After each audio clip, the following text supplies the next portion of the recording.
Investment in securities are subject to market risk. Please carry out your due diligence and read all the related documents carefully before investing.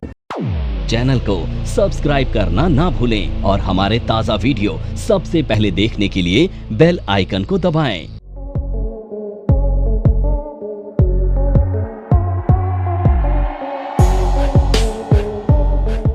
RSI का मतलब होता है relative strength index. अब ये relative strength index ना आपको market के ना टॉप और बॉटम के बारे में बताएगा। इससे आपको टॉप भी पता चलेगा और इससे बॉटम भी पता चलेगा। अब सवाल है ये टॉप और बॉटम पता कैसे चलेगा, तो इसके लिए हमारे पास एक फॉर्मूला है। देखो RSI ना दो चीजों पर काम करता है। ये मार्केट के साथ ना इस तरह से चलता है। इसकी हाईएस्ट वैल्यू होती है 100 और मिनिमम वैल्यू होती है 0। ये ना 0 के नीचे जा सकता है ना ये 100 के ऊपर जा सकता है। अब ये इन बिटवीन ट्रैवल करता है। अब यहां पे जो RSI है ना उसकी एक बाय डिफॉल्ट रेंज होती है जो इसके क्रिएटर ने बनाई है, वो रेंज है 70-30। अब RSI आपको दो चीजों के बारे में बता रहा है। पहला कि मार्केट कहां पर ओवरसोल्ड है। ओवरसोल्ड मतलब एक ऐसा पॉइंट जहां पे मार्केट बहुत नीचे जा चुकी है, फर्दर नीचे जाने की गुंजाइश नहीं है। दूसरा ओवरबॉट के बारे में, यानी मार्केट इतनी ज्यादा ऊपर आ चुकी है कि फर्दर ऊपर जाने की गुंजाइश नहीं है। अब ये ओवरसोल्ड में हम क्या करते हैं, ओवरसोल्ड जोन में हम बाय करते हैं और ओवरसोल्ड जोन में हम सेल करते हैं। ठीक है। अब RSI आपको बताता है कि जब भी ये 70 की वैल्यू पर होगा मार्केट ओवरबॉट होगा, और जब भी मार्केट 30 पर होगा तो ये ओवरसोल्ड होगा। तो ओवरबॉट में आपको क्या नहीं करना, बाय नहीं करना, और ओवरसोल्ड में आपको क्या नहीं करना, सेल नहीं करना। अब इसके लिए मैं रिफाइन आपके लिए एक स्ट्रेटेजी लेके आया हूं। तो रिफाइन स्ट्रेटेजी ये है कि जब भी मार्केट नीचे जाएगी या कोई भी स्टॉक नीचे जाएगा, RSI की वैल्यू होती है, यानी कि जब भी RSI की वैल्यू 75-80 हो आपको बाइंग से बचना चाहिए, क्योंकि यहां से मार्केट नीचे आती है। इसके साथ साथ जब भी मार्केट 15 से 20 के RSI पर होती है तो ये होता है ओवरसोल्ड जोन, और यहां पे कभी भी सेल नहीं करना चाहिए क्योंकि यहां से मार्केट हमेशा ऊपर जाती है। अब देखो इसे हम यूज करेंगे एक कॉम्बिनेशन में और निकालेंगे टॉप और बॉटम। कैसे, समझो। मान लेते हैं कि कोई स्टॉक है जिसका RSI चल रहा है 15 से 20 और यहां पर आपको कोई बुलिश पैटर्न मिल जाता है, और बुलिश पैटर्न के साथ साथ आपको वॉल्यूम भी मिल जाता है। तो ये तीन कंफर्मेशन के साथ एक बाय सेटअप हो गया ना मार्केट में। बोलो बाइंग सेटअप हो गया या नहीं हो गया। तो इस सेटअप से आप बॉटम भी प्रिडिक्ट कर सकते हो। तो लिख लो इसे, बाइंग सेटअप कैसा होता है। ठीक है। इसी के साथ साथ सेलिंग सेटअप के लिए हमें क्या चाहिए, सबसे पहला RSI का 75 से 80 का होना, और दूसरा यहां पर कोई भी बियरिश पैटर्न होना, और तीसरा वॉल्यूम सेल साइड पर। तो ये हो गया आपका सेलिंग का सेटअप। अब ये दोनों सेटअप से आप टॉप और बॉटम निकाल सकते हो, यानी कि ये टॉप प्रिडिक्ट करने का एक तरीका हो सकता है। देखो कितना सिंपल है, कितना सरल है। अब ये टेक्निकल चार्ट है। अब यहाँ पे मैं ये EMA हटा देता हूँ क्योंकि आपको RSI सिखा रहा हूँ मैं। अब ये मैंने EMA हटा दिया है। अब RSI लगाने के लिए हम क्या करेंगे ना, यहाँ पर जाएंगे और यहाँ पर टाइप कर देंगे RSI। अब देखो ये RSI आ गया, रिलेटिव स्ट्रेंथ इंडेक्स। और ये आने के बाद, नमस्कार दोस्तों, क्या आप स्टॉक मार्केट में शुरुआत करने का सोच रहे हैं और क्या आपको यह समझ में नहीं आ रहा है कि आपकी शुरुआत कहां से होनी चाहिए, तो मैं आपको एक ऐसा कोर्स सजेस्ट करने जा रहा हूं जो आपकी लाइफ चेंज कर सकता है। और मैं बात कर रहा हूं NIFM का advance level of smart investor course की, जो आपकी लाइफ चेंज कर सकता है। जी हां, आपने सही सुना। NIFM आपके लिए लेके आया है एक ऐसा शानदार कोर्स जो आपको बताएगा कि किस तरह से आप स्टॉक मार्केट में सक्सेसफुली पैसा कमा सकते हैं। और ये कोर्स है advance level of smart investor. Advance level of smart investor course आपको हर छोटी से छोटी और बड़ी से बड़ी मार्केट की बारीकियों के बारे में जानकारी देता है और ये सभी जानकारियां आपको इस मार्केट में पैसा कमाने में बहुत ज्यादा मददगार साबित होती हैं। तो इस कोर्स को करने के बाद आप मार्केट में सक्सेसफुल ट्रेडर और सक्सेसफुल इन्वेस्टर बन सकते हैं।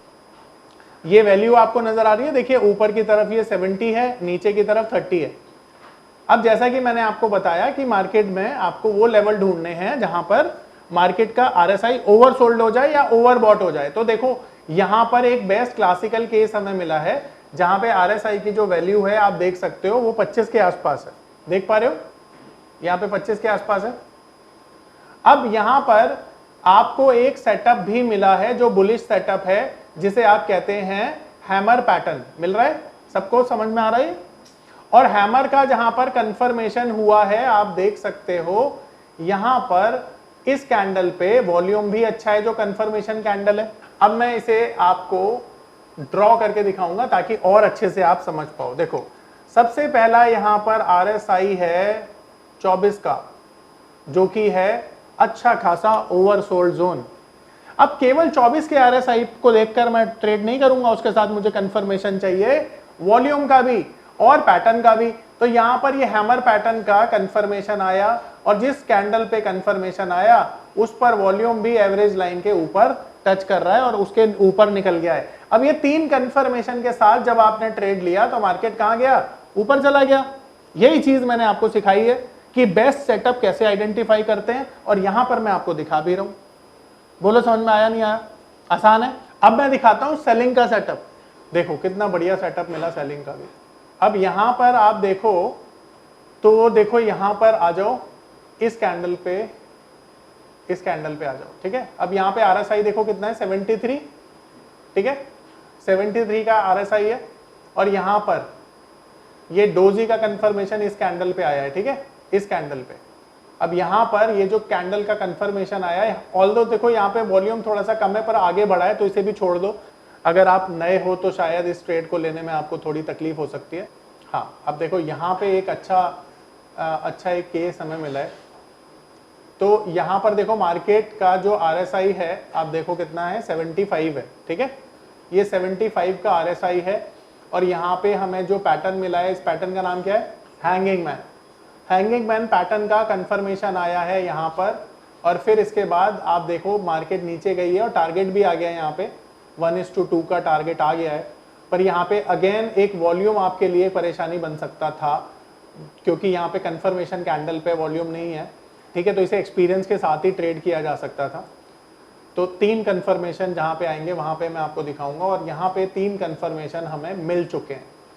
अब देखिए यहाँ पे आप आरएसआई देखेंगे तो आरएसआई है 77 का, 77 का आरएसआई है और यहाँ पर डोजी कैंडल का पैटर्न फॉर्म हुआ है टॉप पर जहां पर 15 से 20 कैंडल के अपसाइड के बाद आपको एक डोजी कैंडल मिली है और डोजी कैंडल का लो अगली कैंडल ने ब्रेक किया है और यहां पर वॉल्यूम भी एवरेज के काफी ऊपर है।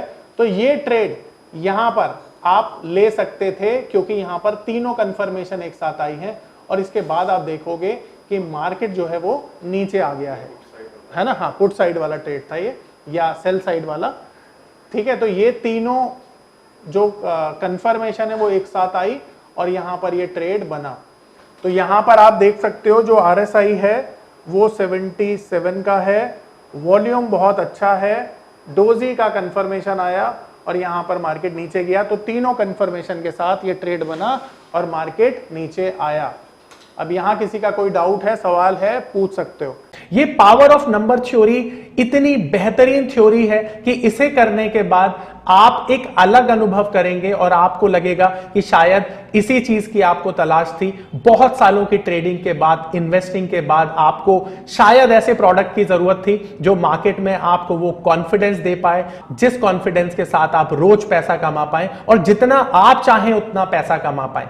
तो हमारी ये जो पावर ऑफ नंबर थ्योरी है ये आपको आपकी सभी इच्छाओं को पूरा करने के लिए है। और आप देखेंगे कि इस थ्योरी को करने के बाद जो आपका कॉन्फिडेंस है, आपकी जो एक्यूरेसी है, आपकी जो क्षमताएं हैं मार्केट से पैसा कमाने की, वो बहुत ज्यादा बढ़ जाएंगी। और आप देखेंगे कि जो आपने आज से पहले अनुभव नहीं किया था अपनी ट्रेडिंग के दौरान या इन्वेस्टमेंट के दौरान, आप इतना बेहतर अनुभव करेंगे इस कोर्स को करने के बाद। अच्छा, अब इसे इंट्राडे के लिए आप देखोगे 15 मिनट पे। देखो, पोजिशनल चार्ट के लिए 1 डे था, पर इंट्राडे के लिए आप 15 मिनट पे इसे चेक कर सकते हो, कोई दिक्कत नहीं है। इसको केवल इसी कैंडल पर देखना है क्योंकि ये डेली चेंज होती है। इसके पीछे वाली सारी जो देख रहे हो ना आप, इनवैलिड हो गई हैं। हाँ, इनवैलिड हो गई ना। देखो ऐसे समझो, उसे भूल जाओ, आप जो कंफ्यूज हो रहे हो ना, ऐसे समझो। इसको सिर्फ देखना है इसी कैंडल पे, करंट कैंडल पे। अब जो सवाल है ना यही पूछो, ऐसे थे वाली चीज नहीं होगी ना, क्योंकि ये हर पल चेंज हो रहा है। ये 3 मूविंग एवरेज है, ठीक है। अब ये कोई भी दिन की कैंडल बना लो, ये करंट कैंडल है। अगर ये ग्रीन कैंडल है तो तीनों के ऊपर है, बुलिश हो गई। और अगर ये रेड कैंडल है तो ये बेरिश हो गई। अब ऐसे समझो, अब इसे कोई भी दिन मान लो आप, किसी भी पर्टिकुलर दिन पर जब भी तीनों मूविंग एवरेज के ऊपर कोई भी स्टॉक चला जाएगा तो ये बुलिश हो जाएगा, पोजिशनल व्यू से। और जब भी तीनों के नीचे चला जाएगा तो ये बेरिश हो जाएगा, वो भी पोजिशनल व्यू से, ठीक है। बस इसके नीचे चली जाए, एग्जिट कर दो ना, वेट नहीं करना, क्योंकि फेल हो गए ना स्ट्रेटेजी, नीचे आ गई तो। देखिए, मार्केट में ना 2 चीजें होती हैं। एक होता है जिसे हम कहते हैं कोरिलेशन। अब ये कोरिलेशन कहता है कि अच्छा टेक्निकल एनालिस्ट वही होता है जो क्लियर ट्रेंड में पोजीशन बनाता है। आज के टाइम पे मार्केट क्या कर रही है? क्लियर ट्रेंड है मार्केट का कोई? तो ऐसे टाइम पर आप काम करोगे, इसको लग रहा है कि आज मेरे को ट्रेड मिल जाएगा, इसको लग रहा है ऐसा, हो सकता है इसकी तरह इसको भी लगे, किसी और को भी लगे, पर ऐसा होगा नहीं ना। अब जब 10 साल बाद ये मार्केट में रहेगी तो ये मेरे को बता रही होगी, और ये हर उस चीज को कनेक्ट कर रही होगी जो मैंने 9 में से जवाब दिए हैं। आप लोग रोज काम करते हो, चाहे फायदा करते हो चाहे नुकसान करते हो, सही बात है, क्योंकि आप लोगों के पास आपको प्रैक्टिस भी करनी है भाई। ये मजबूरी भी तो है कि भाई सीखोगे, जब तक गलतियां नहीं करोगे सीखोगे कैसे? तो रोज काम करना आपकी मजबूरी भी है और आपको करना भी चाहिए प्रैक्टिस के लिए। और सर, जब ये ट्रेंड टेक्निकल चार्ट पे लगाएंगे तो इसके साथ वॉल्यूम को भी देखते चलना है। बिल्कुल बिल्कुल, वॉल्यूम को भी देखना है, पैटर्न को भी देखना है, ट्रेंड लाइन, सपोर्ट, रेजिस्टेंस को भी देखना है। सारी चीजों को जब आप देखोगे ना तो आप एक बहुत अच्छा रिजल्ट मार्केट से निकाल पाओगे। और फिर इसके like from delivery point of view से अगर हम इसको देखते हैं तो इस ट्रेंड को फॉलो एक दिन कितनी होल्ड करेंगे शेयर को, या फिर लॉन्ग टर्म? पोजिशनल जब भी आप काम करोगे 1 से 10 दिन के लिए आप उस ट्रेड को कंसिडर कर सकते हो। और बताइए, किसी का कोई सवाल है तो? देखो ऐसा समझो, अगर तुमने कोई भी ट्रेड लिया ना 15 मिनट के चार्ट को देखकर, तो तुम 15 मिनट के चार्ट वाला ही सपोर्ट, रेजिस्टेंस, ये सारी चीजें फॉलो करोगे। अब सोचो कि 825 और 845 में कितना डिफरेंस है, 17 रुपए का डिफरेंस है। 17 रुपए का मतलब हो गया मोटा मोटी 2% से ज्यादा। 2% से ज्यादा जब स्टॉक चल जाता है तो समझदार लोग जो ट्रेडर होते हैं वो बुक कर लेते हैं, वो वेट नहीं करते 5, 10, 20% का। उसे कहते हैं लालची इंसान जो वेट कर रहा है। अब सवाल ये है कि अगर मैंने ये ब्रेकआउट पकड़ा तो मैं खुश हो जाता 2% के टारगेट के साथ, ठीक है। पर अगर मैंने ये पोजीशन होल्ड कर रखी है लालची बनकर, तो मेरा स्टॉप लॉस क्या होना चाहिए? 804 रुपए। मैं वेट करूंगा फिर 804 के जाने का। अगर मेरा स्टॉप लॉस चला गया तो मैं नमस्ते कर लूंगा ट्रेड को लॉस के साथ, नहीं तो मैं होल्ड करूंगा इसको। 2% स्टॉक ऊपर चला गया तो तुम्हें और क्या चाहिए? तुम कैंडल में ही फंसी हुई हो अभी। एक बंदे ने 825 रुपए पर बाय किया, प्राइस चला गया 842 रुपए, 1000 रुपए का लॉट मान के चलो SBI का, उसकी जेब में आ रहे हैं अच्छे खासे 20,000 रुपए। अब वो बंदा कह रहा भाई मैं तो 50,000 लेके निकलूंगा, 20,000 कम लग रहे हैं मुझे। तो टेक्निकल चार्ट उसके हिसाब से थोड़ी बनेगा। देखो ऐसा सब पता है क्या होता है।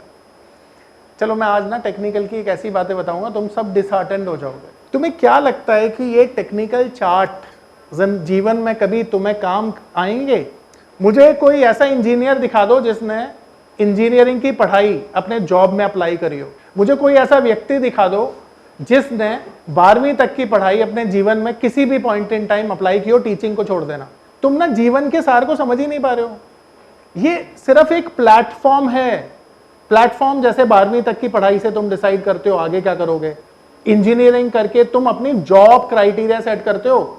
जो पढ़ते हो ना इंजीनियरिंग में, कभी वो अप्लाई नहीं करते हो, अप्लाई तो वो ऑफिस वाले तुम्हें करवाते हैं। समझोगे, अगर कोई इंजीनियर हो तुम में से तो समझेगा उस बात को कि जो तुमने लाइफ में पढ़ा ना कॉलेज में, वो पढ़ाई काम नहीं आ रही तुम्हें, वहां पे कुछ और ही काम कर रहे हो तुम। MBA में जो हमने पढ़ा था हमें लाइफ में कभी यूज नहीं आया, 2-4 चीजों को छोड़कर। हाँ, साइंस थीटा जैसे साइंस में ही पढ़ते हो। हाँ, अब तुम्हें ना सिर्फ एक चीज समझनी है, जो तुम ऑफ ट्रैक हो जाती हो तुम बार बार। समझना क्या है कि ये जो टेक्निकल चार्ट है सिर्फ तुम्हारा माइंडसेट डेवलप करेगा। ये कभी भी ये गारंटी नहीं लेगा कि तुम्हारे सारे ट्रेड हिट हो। माइंडसेट क्या है कि तुम्हें यह पता चल जाएगा कि मार्केट कब ऊपर जाएगी कब नीचे जाएगी। एग्जिट एंट्री तुम्हें अपने एक्सपीरियंस से ही डिसाइड करनी पड़ेगी। कभी टेक्निकल चार्ट 1:10 का टारगेट दे देगा, कभी 1:1 का भी नहीं देगा। तुम बोलोगे यार ये चार्ट है कि क्या है, पल पल बदल जाता है। अगर चार्ट इतने एक्यूरेट होते तो दुनिया में गरीबी, सारे गरीब लोग टेक्निकल एनालिस्ट होते और अपनी गरीबी दूर कर लेते हैं। समझ लो ना, सिर्फ तुम्हारा माइंडसेट जब तक नहीं चेंज होगा तब तक एग्जिट एंट्री नहीं डिसाइड होगी। दुनिया में सारे टेक्निकल एनालिस्ट एक ही चीज को देख रहे हैं, पर एग्जिट एंट्री अलग अलग प्राइस पे हो रही है। क्यों भाई? यही तो तुम्हें समझना है, सीखना है। ये तो सिर्फ एक हेल्प करेगा तुम्हें अपना डिसीजन मेकिंग करने के लिए, पर जो माइंडसेट है एग्जिट एंट्री सिर्फ उससे आती है। किसी को 20,000 रुपए दिन के कमाना बहुत अच्छा लगता है, किसी को 20 रुपए नहीं, 20 रुपए भी बहुत ज्यादा लगते होंगे। अभी मैं एक वो सुन रहा था प्रिया, एक लड़की ने बोला कि सर मेरे पास यस बैंक के शेयर हैं, 20 शेयर हैं और मेरा 2 रुपए का लॉस हो रहा है। बहुत मीम्स बने उसके, मेरी बात झूठी मानो तो गूगल कर लेना, उसका वीडियो आ जाएगा CNBC पर। 2 रुपए का लॉस हो रहा है उसको और बोल रही है सर समझ में नहीं आ रहा क्या करूं 2 रुपए के लॉस पे। तो माइंडसेट बहुत इंपॉर्टेंट है। मैंने अब गैन देखो, पॉजिटिव बात है, इस चार्ट को अगर सही माइंडसेट से यूज किया गया तो तुम्हारा एक सुनहरा भविष्य तुम्हारा इंतजार कर रहा है। पर इस माइंडसेट को अगर तुमने गलत डेवलप किया तो यही टेक्निकल चार्ट तुम्हारा बैंक बैलेंस खाली कराने वाला है। दोनों बातें, डूब जाओगे। आपको अपना एक्सपीरियंस तो लेना है ना जो सीख रहे हो। अब सिंपल सी एक बात बताओ, जिस तरह का मार्केट अभी चल रहा है उस हिसाब से तो तुम्हें शांति से बैठना चाहिए, क्लैरिटी आ जाए। मार्केट न्यूज बेस्ड चल रहा है, कभी ट्रम्प चाचा बोलता है कि वो बढ़ा देगा, टैरिफ बढ़ा देगा, कभी बोलता है नहीं बढ़ाऊंगा, दूसरे दिन बोलता है बढ़ाऊंगा, तीसरे दिन बोलता है नहीं बढ़ाऊंगा। अरे तो मार्केट जब भी न्यूज बेस्ड होती है दुनिया का कोई टेक्निकल चार्ट काम नहीं करता। अब कल किसी कंपनी का रिजल्ट अच्छा आ जाए, वो 10% ऊपर खुल जाए, टेक्निकल चार्ट बियरिश है पर वो अच्छे रिजल्ट की वजह से ऊपर खुल जाए, क्या कर लोगे भैया? तुम ये बोलोगे टेक्निकल गलत था या तुम समझदार नहीं थे। तुम इसे भी तो एक्सेप्ट करो कि मुझे ये पता होता कि रिजल्ट आने हैं तो शायद मैं सेल साइड पे या बाय साइड पे पोजीशन नहीं बनाता। देखो रिजल्ट कैसे आएंगे वो तो ना तुम्हें पता ना मुझे पता, ना टेक्निकल चार्ट को पता। अब रिजल्ट किसी का अच्छा आ जाए और वो 10% ऊपर खुल जाए और टेक्निकल चार्ट बेरिश है, तो बेरिश जिसने सेल साइड पोजीशन बनाई होगी वो तो बेचारा डूब जाएगा।